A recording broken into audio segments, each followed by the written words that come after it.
Today I'm going to make a carrot and pepper soup. These are my ingredients that I'm going to use. So I'm going to use a pinch of oregano, sage, and I'm going to use about a half a teaspoon of paprika. I have a handful of coriander, a little bit of rice, which I like to use, and a little bit of dal. So I'm going to put these in. These are extras, just like to use these, to tell you the truth. And I've got peppers, carrots. I'm going to sort of take the skin off the carrots, chop them up into little small chunks, and get them ready for a little bit of frying in olive oil. You can use onions, but I prefer shallots.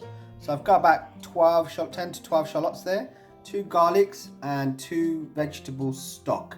You can use 1, but you know what? I'm being fancy. I'm going to use 2. Okay, mash your garlic.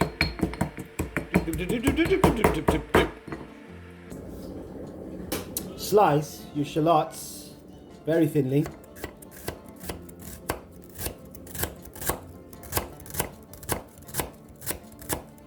Okay, make sure you get all your shallots chopped up nice and thinly, and then we move on to the next bit.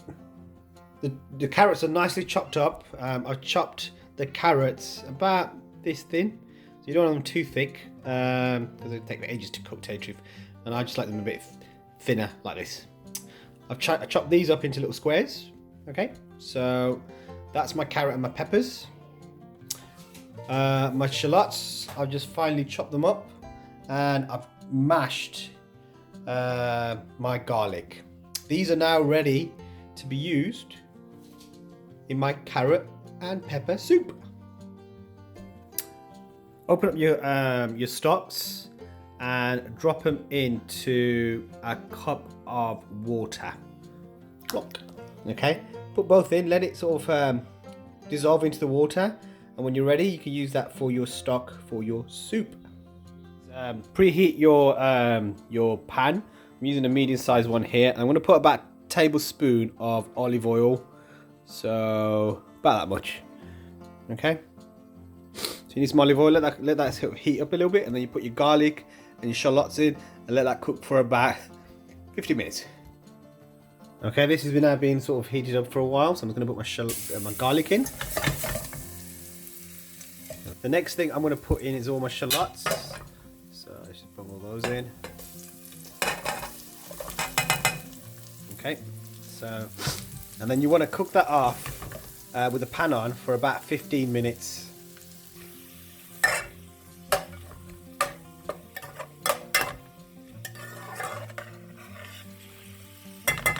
Add a teaspoon of salt. Okay, just drop that in. This has now been cooking for about 15 minutes. So these shallots are nice and soft. So what I'm going to do now is I'm going to put the carrots in. You know, I'm sort of doing this how I would do it. So I know this, you know, everyone's got their own different ways, but this is the way I like it. So I'm just going to put all my carrots in. Let that cook for another 5-6 more minutes. Then I'm going to put my peppers in, let that cook for a couple more minutes, and then I'm going to put my dry ingredients in. Give it a good stir.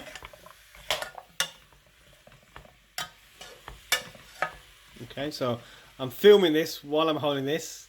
I'm doing this all handheld, folks, so bear with me. There we go. So that's all in there.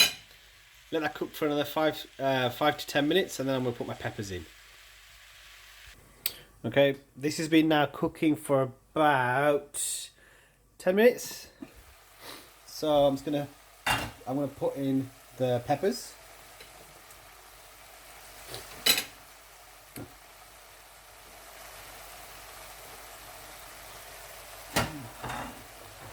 And put the lid back on.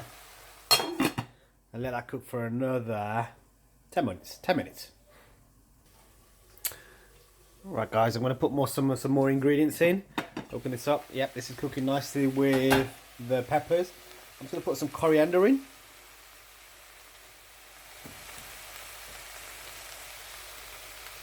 Okay. And I'm going to put some paprika in now. Okay, so about a teaspoon.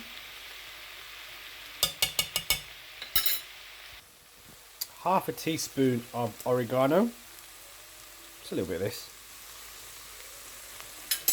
Half a teaspoon of oregano. Okay, a little bit of black pepper as well. So put some black pepper in as well, and then let it cook for another 10 more minutes, and then we'll put some more ingredients in. Right, this has been cooking for a while now, folks. It's definitely sort of wilted down a little bit. I'm just going to put a few extra ingredients in that I quite like, to say the truth. I'm going to put in a bit of rice, and I'm put a bit of lentils. These are just extras. I'm just going to bung them in. You can use like sort of dry rice, but I've got some cooked rice. So I'm just going to put all those in. Okay, so here we go. Here we go. Let's get the rice. Okay, let's put those in as well. Okay, just gives it a bit more body to the soup, really, to say the truth. That's why I put it in. Okay, I'm going to put the stock in now as well. So the stock goes in. So it's all nice and stocky. And I'm just going to put that in like so. Okay. And I'm going to also put another cup of hot water. Okay, that goes in as well. And now I'm going to let this cook for another sort of 7 minutes, 5 to 7 minutes. And then I'm going to put another cup of water in. Once I've done that, I'm going to blend it. Once it's blended, it should be a little bit more soupy. Okay, I'm going to use one of these to whisk my soup. So if you ain't got one of those, you might need a blender. But I prefer to use one of these. So yeah, I'm going to whisk my soup with one of these to make it nice and smooth. Right, final stage. This has been now cooking for a good 25-30 minutes. The carrots are nice and soft. And I'm going to use this to pulp it together now. Okay. As you can see, because the carrots are nice and soft, it's all sort of coming together really nicely. Just be careful with this, because you don't want it to go everywhere. Okay, so I'm going to pulp this first, and then I'm going to decide whether I want to put some more water in it. It is quite thick, so I probably will put some more water in it. Okay, so this is now looking a little bit more like soup. Okay, so keep doing that until you're happy with it, and then put some more water in if you want it. I'm going to cook it for another 5-6 more minutes. Let it rest, and then serve it. Okay, this has now been simmering. I have smoothened it out, and there you go. Carrot and pepper soup, nice and bubbling away. Nice consistency. Okay, so looks really nice, actually, to say the truth. Not spicy. Put a little bit of coriander in it. Put a little bit more water in it if you want to. It's getting quite thick, to tell you the truth. So I'm going to serve this up, ready to eat. And here is the final product. Okay, nice consistency. Alright guys, thanks for watching. And this was my recipe on carrot and pepper soup. You can make it a bit thicker, like I said to you. It's all thinner if you wanted to add a bit more water, but that's my recipe. Thanks for watching. Any questions, please post.